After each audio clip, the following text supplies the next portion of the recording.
Hi there, Eric again for Together Learning TeamTeachers.com. We're going to talk a little bit more about this series about engagement during your synchronous online face to face classes. Right? We've had this situation where we're looking at a bunch of avatars. You don't know who's paying attention or even who's engaged. So we want some hints, some tools, some concepts to think about to better engage with our students and to better for us teachers understand that our students are changing and evolving their behaviors for better online learning engagement.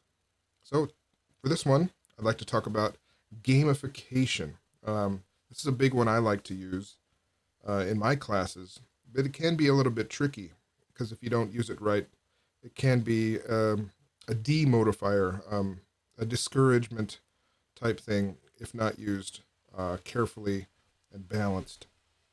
Gamification is just the concept of using elements that found in games like points and bonuses and leaderboards, etc., and apply them to a classroom setting. Online learning has used this a lot in various situations. Badges and certificates, these two things here, things I use a lot, just to give students a reward or a status for reaching some point in a course or finishing some uh, section or module in a learning section of class. So they display, for example, I have student portfolios. Students are doing, for example, their own individual work. If they reach a certain level of it, they get a badge. They display that on a student portfolio, which is then broadcasted to the rest of the students saying, I've earned this status. Certificates for short courses within larger courses. So if you're talking about several different large topics in your course, you can offer certificates as in short term goals to a longer, large goal of passing your course. Giving points and having leaderboards as a part of that points for participation could be or could not be connected to your class. Keeping track of these can be a little bit tricky depending on how you want to set things up.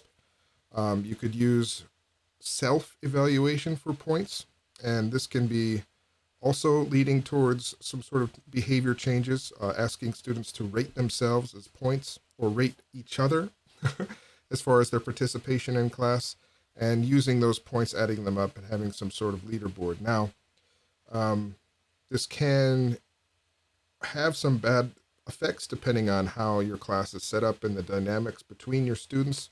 You perhaps have some overachievers or no overachievers. Everyone's kind of at the same place and kind of looking to get that bare minimum. Um, and the students have no points, and on the leaderboard, they might be discouraged to drop off. So you have to use those sparingly.